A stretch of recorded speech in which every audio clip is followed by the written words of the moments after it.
तूने जब राघव जी से सगाई के लिए मना कर दिया था तो तुम दोनों की शादी कैसे हुई? जूही राधिका से पूछती। मैंने सगाई के लिए मना नहीं किया था। मैंने तो कुछ समय के लिए सगाई रोकी थी। और राधिका अपने अतीत में जाते हुए बताती। रुक जाइए राघव जी, मैं आपसे सगाई नहीं कर सकती।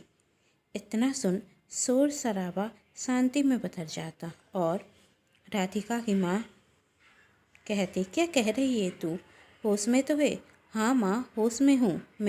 मैं राघव जी से तब तक सगाई नहीं करूँगी जब तक मुझे राघव जी से मेरे सवालों के जवाब नहीं मिल जाते।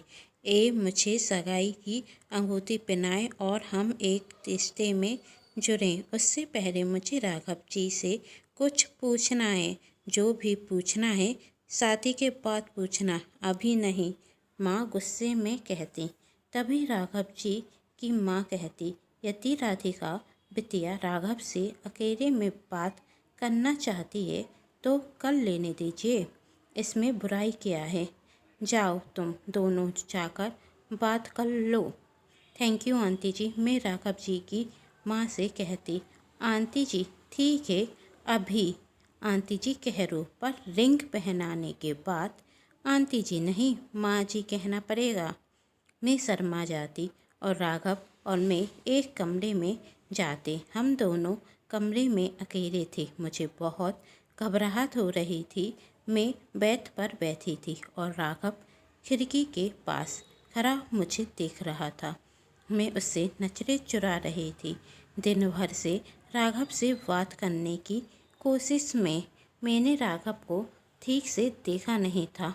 अब जब राघव को देखा तो राघव मुझे फोटो से भी ज़्यादा हैंडसम नज़र आ रहा था। अब मैं खड़ी हो जाती और खुद को शीशे में देखने लगती। मेरी नज़र बार बार राघव को देख रही थी और फिर मैं खुद को आईने में देख रही थी। जहाँ राघव फिल्मी हीरो लग रहा था, वहीं मैं एक साधारण सी लड़की। अब मुझे पक्का यकीन था कि राघव मुझ जैसी साधारण लड़की से शादी करने के लिए तैयार कभी नहीं हो सकता। और मैं बेड पर फिर से बैठ जाती। पैरों के बार बार हिला रही थी, शायद अंदर से बहुत डरी हुई थी। बेड शीट को मैंने अपने हाथों में समा लिया था। डर भी जो रख रहा था कहीं मैं राघव से पूछूं और राघव यह ना कह दे, मैं आपसे शादी अपनी मर्जी के बिना कर रहा हूँ, मैं आपसे शादी करना ही नहीं चाहता। फिर मेरा क्या होगा? मैं तो राघव से प्यार करने लगी हूँ, पर पूछना तो होगा ही। मेरा दिमाग काम करना बंद कर देता। मैं क्या चाहती हूँ मुझे खुद समझ नहीं आ रहा था।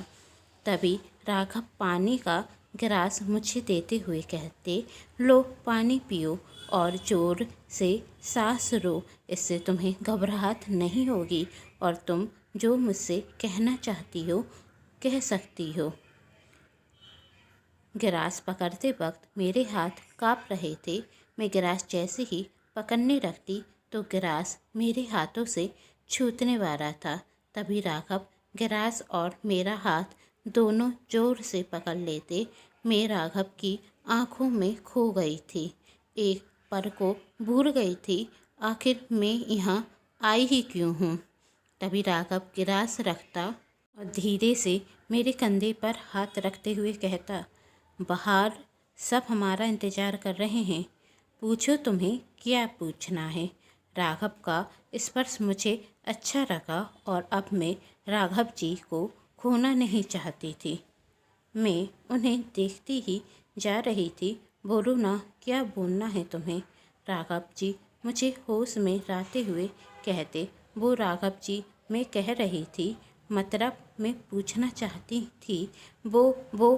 तभी राघव जी मेरे दोनों हाथों को पकड़ते और मुझे रिलैक्स कराते हुए कहते, देखो जल्दी बोलो, तुम्हें कहना क्या है। अब मैं यहाँ पर खड़ा खड़ा वो तो नहीं सुन सकता। तब मैं अपनी आँखें बंद करती और हिम्मत कर एक सांस में कह देती, राघव जी आप मुझे पसंद करते हैं या नहीं? राघव जी की कोई आवाज़ नहीं आती। मैं धीरे धीरे से अपनी आंखें खोलती और राघव जी की तरफ देखते वह मुझे ही देख रहे थे, तब मैं फिर से अपनी आंखें बंद कर लेती। तब राघव जी की आवाज़ आती, आप कहना क्या चाहते हैं? मैं समझ नहीं पाया। फिर मैं राघव जी को देखते हुए कहती, मतलब है कि क्या मैं आपको पसंद हूँ? कहीं आप मुझसे शादी सुरेश अंकल के कहने पर तो नहीं कर रहे हैं? कहीं अंकल जी ने पुरानी पिक्चर की तरह आपसे यह तो नहीं कहा, यदि तुमने राधिका से शादी नहीं की तो तुम्हें मैं अपनी जायदाद से निकाल दूंगा और ज़बरदस्ती आपको मुझसे शादी करनी पड़ रही हो? आपने मुझसे यह सवाल क्यों पूछा? इसकी वजह जान सकता हूँ मैं? हाँ, क्योंकि आप शहर के रहने वाले और मैं गांव की। आप पढ़े लिखे होशियार और मैं बालमी फेर। आप शहर के हीरो।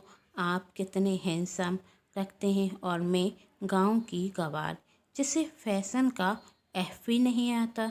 और आप जैसा हैंडसम लड़का मुझ जैसी साधारण लड़की को पसंद क्यों करेगा भला? वैसे आप।